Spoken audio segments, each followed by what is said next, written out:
They're taking advantage of the stretch by what they say creating more gaps. I want to take advantage of that stretch by it takes the play longer to develop. So I do want to make the ball bounce there a lot. Okay? And by making the ball bounce there, it's going to bounce to the corner and it's going to bounce to the safety. You better tune those two kids up that particular week when you're playing the wing T, in my opinion. Okay? Those guys got to play a great football game. I've seen some wing T teams that are very good at throwing the ball. But most of them are excellent at running the ball and just okay at throwing the ball. So we're going to load up and stop the run and try to control the pass.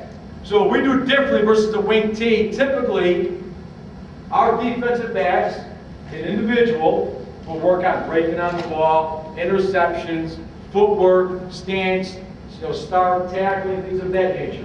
When we play wing T teams, they will spend half of their individual taking on a trapper. How many times have you seen the guard coming around or the tackle coming around and kicking out the corner? And that poor little kid doesn't know what to do because we haven't taught him what to do. And he's getting his ass whacked. So teach him what to do. Okay? What we do with our corners, if he sees a puller coming, we just tell him to protect yourself. What do I really tell him to do? Cut him. I didn't say that. Okay? But that's what we're doing. We're just going to cut him. A kid 280 pounds doesn't want to be cut. I can tell you that right now. But that's what our corners are going to do. I'm 160 pounds.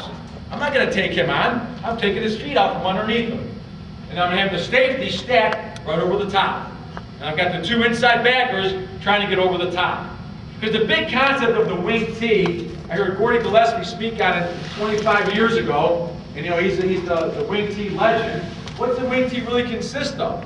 It consists of a kick out. That's the puller, whether it's a guard or a tackle. It's a kick out, which you really can't control that too much, can you? You can't really prevent that kid from trapping somebody. We will try to jump in his back pocket, the back door of the play, but I can't stop that guard or tackle from trapping my guy. It's tough for me to do that. So it's a kick out, and what else is it? It's a wall.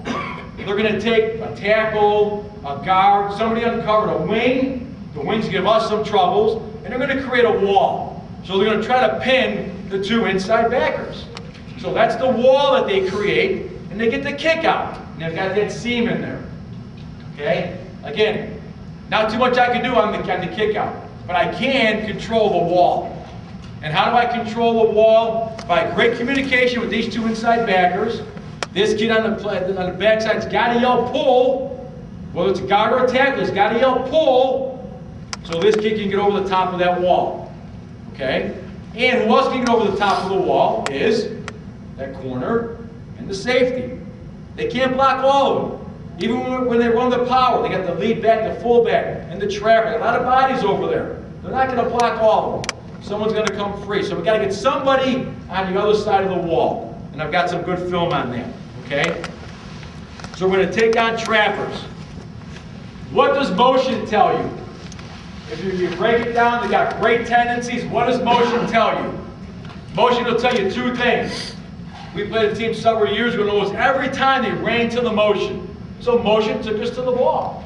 So let's take advantage of that. Let's have the defensive backs read that motion, and let's get more guys in the box. I'll show you how we did that. Okay? So that's very, very important. And do a great job with your defensive backs stacking. Take on trappers and have the safety stacking. Are very, very important things. Okay? And we do that in group also. So when we go group, I control the inside portion of the group, of the inside run game. I've got the TNT, outside backers, inside backers. We're working on A gap, B gap, C gap plays. Everything inside. When we go wing T, now I'm going to take all those guys, and I'm going to take the first group of defensive backs with me as well. Because those guys are very fundamental in us stopping the wing T. So we're going to take away some of their skelly time, and we're going to take those guys and work on stopping the run. I want them to take on trappers. I want them to see the guys pulling. I want them to see what the motion means. Okay, so we break up their practice routine a little bit when we face a wing T team. And it really, guys, it starts and stops with the guys up front. That's what makes it work for us, is the defensive line fundamentals. Stop in any kind of run situation. It starts and stops with the guys up front. First and foremost, we tell our guys, keep your shoulders parallel to the LOS. Remember, guys, we're a lateral team. We're not looking for great penetration. I want hands-on. I want to use my body and his body to take up space. So to do that, keep your shoulders square. Don't turn. Stay square. Take up space. Keep your play side, arm and leg free. If I'm a two technique, I'm an A-gap player, I've got to keep my gap, arm and leg free. I want to get my hat in the gap. Don't want to block my inside half. If I'm a B-gap player, keep my gap, arm and leg free, keep my hat in the gap. Keep it free. Don't want to block it. Protect yourself. Okay? Keep a good base. Don't cross over. You guys played that 1,000 times. Don't run around blocks. We want to work through blocks. On the high school level especially. If I step around the block, what do I create? I create a seam. I make it so easy for the offense. Work through the block. Okay? Use your body and his body again to take up space. Keep your shoulder pads out over your toes in a great football position. Okay? Stay in that good hitting position. Make sure you're a great hands player. Talk to the kids about how to use their hands. Get that good lockout. Get that real good extension. Always be in that great football position. And one of the things that we really neglect sometimes is know where your help is. And that's part of our walkthrough. You don't have to make that play. You just got to control that blocker. Because this kid next to you is free, and he's going to make that play. Okay? The guy right behind you is going to make that play. Know where your help is and know what you're responsible for. And that's all part of walking through and breaking it down for the kids.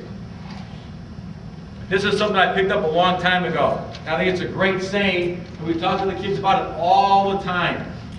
When in pursuit, never follow the same color jersey. You don't want to walk in your buddy's footsteps. If he comes up short, you're short. We want to fan out. We want to fan that field. Remember, no run over 20 yards, no pass over 20 yards, and then just having great pursuit. That's all you need. No mental mistakes.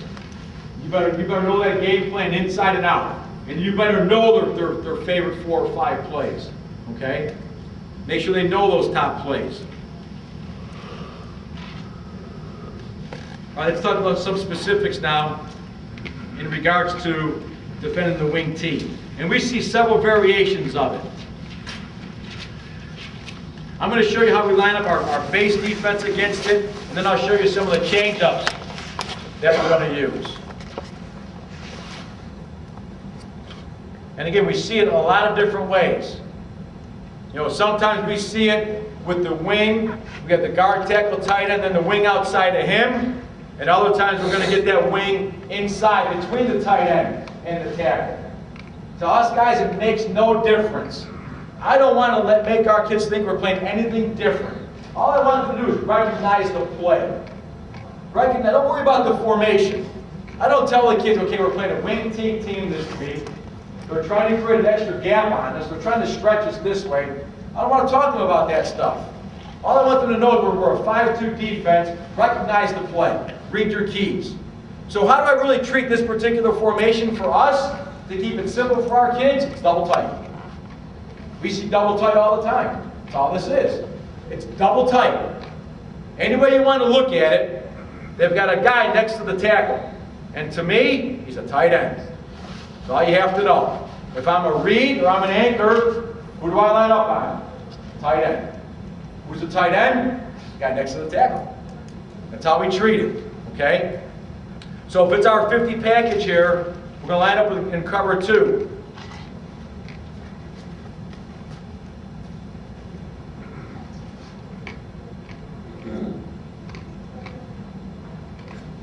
Okay, that's what we're going to look like.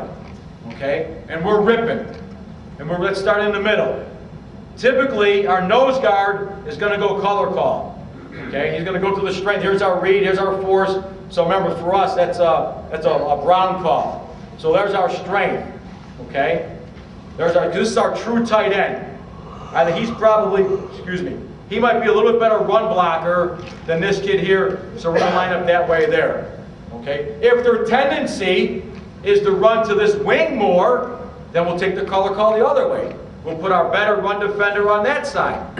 Depends what they want to do. It comes through our preparation, through our study. Okay? Again, if they're a good A-gap team, we have a so-so nose guard, we're going to give him one gap to control. One gap. And if he's very good, or they don't run in the A-gaps. We played a handful of wing T teams this year, and they ran a handful of times in the A-gaps. I wasn't that concerned about it. I'm going to stop their best plays. If it's not one of their best plays, we'll live with it. But if you can, let's make him a two-gap player. Let's try to walk that center straight back. Let's get that lockout extension and read his pressure. Let's read his pressure. Let's read our visual key. Give him a two-gap responsibility. Maybe they're going to hurt you once in a while in the A-gap, but is it their bread and butter? If not, then just live with it. We're ahead up here. We're going to rip to the B-gap. We're ahead up here. We're ripping in here. Okay? And rip, these guys are C-gap players. They're responsible for the C-gap. So I'm going to get hands on here. I'm going to work to the outside. I'm going to get hands on him, and I'm working here. Okay? Now they've got some pretty good blocking angles here. They've got a wing that can pin us over here. Okay, he can block here. All right? Our kids know, we teach that to them. They know that. Well, again, keep in mind, we've got a safety over the top. They've got a good blocking angle here, get a good double team here. You can come to the next level. We still got two outside defenders. I want to shut down the inside, and I want to make it spill to the outside. Just out of our basic 50 look. Okay? A change up for us is we'll just go some double pinch.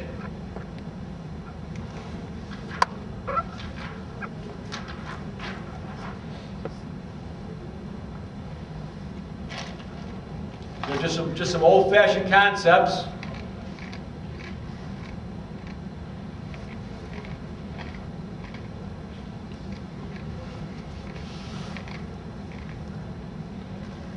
Be a two-gap player. We're here, here. Okay? We want to shut down the inside. I want to get these guys to be able to run to the perimeter. Get on the other side of the wall. Be a wall player. Be a wall player. Okay? I got a lot of guys trying to get on the other side of that wall. I can't control the kick out too much, but I can control that wall. Okay? Just a nice change-up. Again, let's shut down the inside. Let's take advantage. Most of the wing T teams, most of the wing T plays, so they're slow developing plays. Sometimes you have a series of a couple of fakes. Okay, you got the wing coming all the way across, getting the ball, and trying to get outside. It's not like boom, down the line, boom, quick hitter, fullback dive, midline, quick plays. There's so much slow developing plays, and let's use it to our advantage. Let's shut down the inside. Let's make that ball spill, and let's make sure the defensive backs can tackle. Okay. So those are a couple things that we're going to do just out of our 50 front, all right? Because again, it all goes back to that same concept where you've got that wall and you've got that kick out, okay? Maybe you get a couple different things right here. This guy can come here. There's part of that wall here. He can become part of that wall. Maybe here's your trapper here. He can come inside here. Again, you can't control the kick out. Let's get a great pull call here. He should be working to get over the top. On the wing here, we've done a couple different things here, depending on what kind of wing they have. Sometimes we're going to take that linebacker, and we got him at 3 yards sometimes. We like to play at 4, but sometimes we played him at 3. And what that allowed us to do is that the wing was coming around, it made it very easy for us to come underneath him. And so we took him right out of the play. Something when we're back at 4 yards, he's got a pretty good blocking angle on us. But if we can cheat up a little bit, as long as these guys don't get what? Knocked off the ball. If the anchor and the ends of the tackles get knocked off the ball, then I'm wasting this kid. But if these two guys can hold their own, and I can scrape right off their fanny, and sometimes I come right underneath that wing to get on the other side of that wall. But what I always want to do to this kid here, when he hears pull, whether it's a guard coming or a tackle coming, I hear pull, I get my eyes outside here, and I always tell him you got a two-way go. You got a two-way go. I can either come under that wing or the tight end, whoever it is, or I'm going to come over the top of him. If I come over the top of him, I tell him get in his back pocket. Come over the top and then replace him. Get in that back pocket. A lot of times you see a kid come over the top. What did he just leave there? There's that seam. What's the running back taught to do? Run through your backside arm, right? He's going to win that one. So if I rip over the top, let's get in this back pocket. Go cheek to cheek. And put you in a good football position there, okay?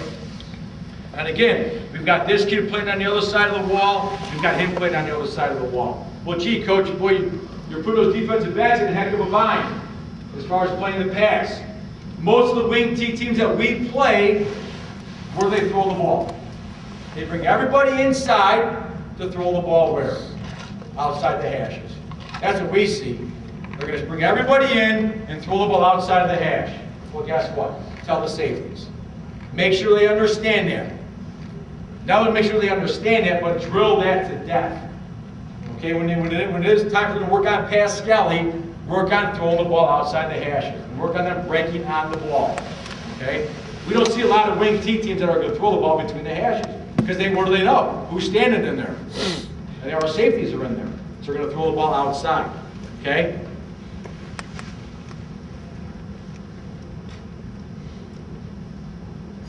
A couple of change-ups that we have. And this really goes hand in hand with what we talk about as far as motion is concerned.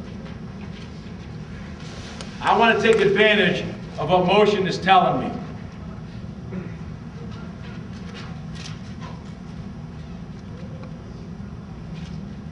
What does motion mean to us?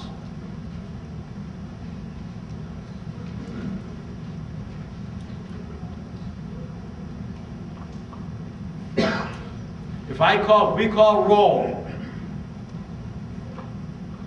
9 times out of 10, when we call roll, we're going to line up in levels. We got 4 defensive backs straight across.